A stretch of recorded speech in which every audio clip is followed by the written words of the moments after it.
Progressive overload is a method of strength training that advocates for the gradual increase of the stress placed upon the musculoskeletal and nervous system, which is a great definition because that's what progressive overload is. We gradually increase the stress to our body over time. Now, that can be load, sets, reps, and load into volume. This can be time. So the only thing that I would argue with that definition is progressive overload applies to all types of training. So this includes endurance, cardiovascular, cross training, strength training / weightlifting. Progressive overload applies to all of it across the board. Why do we care? Why do we care about progressive overload? Well, progressive overload is what is going to allow us to reach our goals. So if you have specific goals in terms of strength or hypertrophy, right? Like you want to hit a certain 1 rep max goal. So for me, my goal is I want to deadlift 300 pounds. And so every single week I add more, either it's load onto the bar, sets and reps at a specific load, volume, whatever it may be, in order for me to get to that 300 pounds. Like I can't just wake up and go to the gym tomorrow and lift 405 pounds, right? Because I've not even put my hands on a 300 pound bar before. So you have to progressively overload your system. Progressively add some sort of stress. If you have a specific goal, if your goals are literally to, move to feel better or, use movement as expression, then progressive overload isn't that important.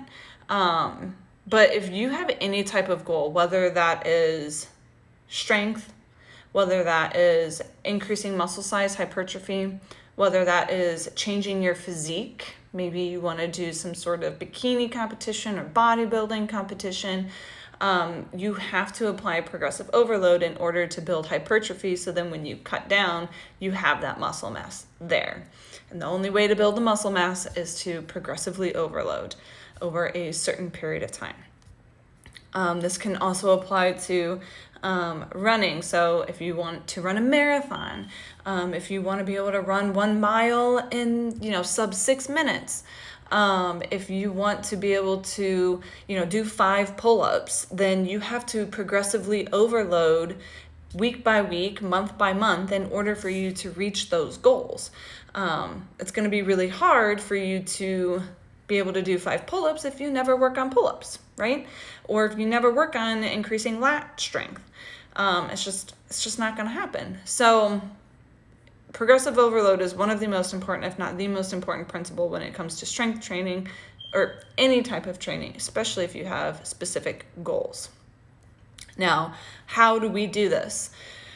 There are a lot of different ways to apply progressive overload, but this is where I come into play, where I can help you build a program in order for you to progressively overload every single week. There are very basic programs out there, like the 5x5 program. So it's you test your 1 rep max, and then I think you take 75 or 80% of that, do it 5x5 1 week. The next week you add like 5% or something like that. I don't remember exactly what it is, but I haven't done it in a while. But you can do things like that. You can build a program based off of your 1 rep max or your 5 rep max, and then use percentages to build over time. Tracking your workouts too. Like if you didn't want to really go off of percentages, and you didn't want to get like all crazy that way, you can also just track them by, writing down every single week what you lifted, the weight, the sets and the reps, and then every week try to increase that. And like I said, even if it's only 2.5 pounds, so like, this week, if you did a 35-pound dumbbell, maybe next week you do a 37.5-pound dumbbell. It doesn't have to be huge increases. And I think that's where people get caught up too. is they think that they need to be able to put a certain amount of weight on the bar in a certain amount of time. And that's not true necessarily. Now, if you work on deadlifts for a whole year and you don't reach your goal, a reasonable goal, then, maybe we have a little bit of an issue. But every person is a little bit different. So every program might look a little bit different for every person. It also depends on, if you're recovering from an injury or you're having a bad week or whatever, it might set you back. But lots of different ways to program for progressive overload. Specific protocols that you can use, that sort of thing. Sorry, my connection keeps going weird and my screen keeps going black, and so I'm trying to keep it so that it stays on for you guys. When should you use progressive overload? I would argue that you use it for everything, for anything, for any goal that you have. Especially if you have very specific goals, you have to use progressive overload. Otherwise, you're just not going to hit those goals, or it's going to take you a lot longer to reach those goals if you're not programming correctly. If you want to change your physique, right? Because like I said before, the only way to make changes, not the only way, but the only way to make a change in your physique is to build muscle and cut, and build muscle and cut, and build and cut, and build and cut. And that's going to be the way that you change the way that your body looks. You have to make changes with your musculoskeletal system and increasing your muscle size in order for you to get a change in your appearance. If you don't want to be stuck in a rut, I was actually at the gym yesterday, and this guy came up to me and he was like, "You're lifting so much weight. I mean, that's just so amazing. You're so strong." And he was like, "I've never been able to lift that much weight. Like, I can't lift that much weight now. And how are you doing it?" And I said, well, and this was an older gentleman too. He was really sweet. He was really nice. And I said, well, I've been doing this for a while. And he's like, yeah, I've been doing this for a while too. But, 20 years ago, I couldn't lift what you're lifting. He's like, man, it's just kind of embarrassing. And I didn't, of course I didn't harp on the guy. And the guy was like 75. So I just, said thank you and was really nice. But the fact of the matter is, I have a specific program that I follow in order for me to be able to lift more weight. If you find that you've been lifting the same exact weight with the same exact sets and reps for the past 10 years, then there's something that needs to change, especially if you want to lift more weight. There are people that literally lift the same exact dumbbell. They get the same exact dumbbells, the same kettlebell. They put the same amount of weight on the barbell. They do the same run every single week. And sometimes that can bleed into, 5 years, 10 years, 20 years, even 50 years, where people will never reach more and they never get stronger. And that's the reason why. And so if you're stuck in a rut, then this is definitely a principle to apply if this aligns with your goals. Also, rehabbing from an injury. So one of my biggest beefs with the physical therapy world is everything is 3 sets of 10, 3 sets of 10, 3 sets of 10, 3 sets of 10, and nobody ever goes up in weight. So somebody will be in the clinic and they'll be, lifting a 2-pound dumbbell for 8 weeks, 3 sets of 10 every single week. And it's like, well, you're not really going to get stronger because you're not stressing the tissues. You're not stressing them and giving them a chance to grow and get stronger. You're not giving your body a chance to be better because you're never adding more to it. So rehabbing from an injury, progressive overload plays a huge role in this, and being able to get you back to where you were before, to get you stronger than what you were before, to make your body stronger. So literally any time is appropriate for progressive overload. Of course, if you just had a rotator cuff surgery, you're not going to be lifting weights for at least 12 weeks. So that's a totally different story. But pretty much any other time is totally appropriate for progressive overload. if your goal is to be able to, lift your 50-pound kid overhead, then progressive overload is for you. Because in order for you to lift 50 pounds overhead, a 50-pound moving body overhead, you have to be able to build your strength up to do that comfortably, confidently, without pain, etc. So literally anytime. So quick little recap, and then we will get into questions. 1, what is it? Progressive overload is adding some sort of stress or stimulus, load, volume, sets, and reps over time, adding that over time in order for you to get stronger, in order for you to change. 2, how do we do that? Well, we do that with a specific program. We track our workouts. We have a specific program built for us that we're following. And that's how we do it. Number 3,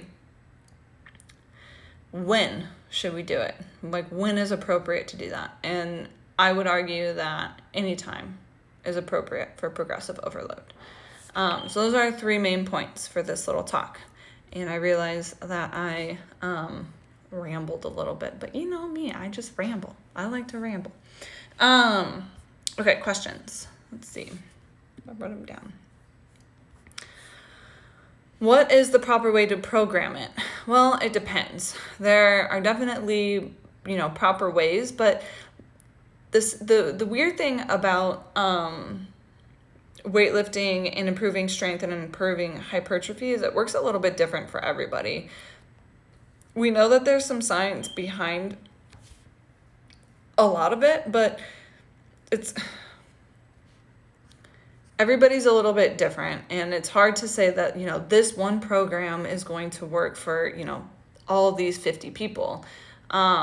Because it just depends on you and your limitations and equipment availability and things like that. It might take you a little bit longer than it takes, this person. So there are ways to do it. If you have very specific goals, then there are very specific things for you to follow. But otherwise, just increasing weight or load or reps and sets over time. Second question, can I lose weight when I use it? Yes, especially if you're new to lifting weights. If you've never lifted weights before and you're coming in and you're lifting for the first time, you're likely going to lose body fat because you're going to increase muscle size, and that's going to lead to a decrease in body fat. So it's actually probably going to improve your physique. And remember too, when you first start lifting, your strength gains are going to go like, and then after a little bit, they're going to go, so they're, and then up, and then up, and then up over time.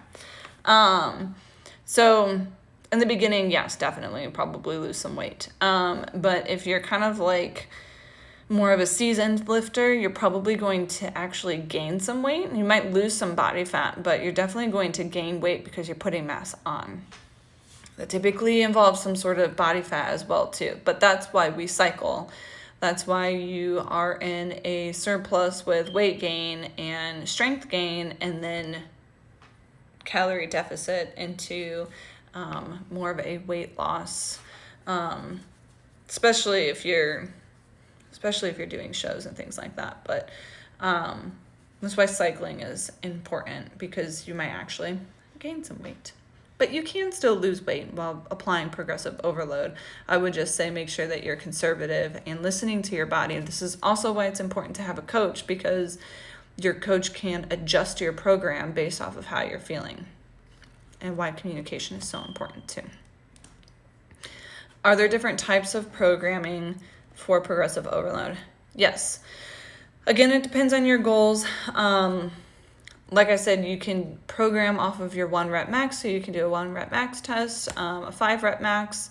You can do, off of like, I have 0 pull-ups and now I want to do 5 pull-ups. You can do it based off of time and distance when you're talking about cardiovascular exercise. There are, like I said prior, there are basic programs that you can follow that are kind of available all over the place. But if you want a specific, unique program for you, then hiring a coach is important. Okay, last question. Should you always be overloading? Break. How often? Yes, you should always have a deload week.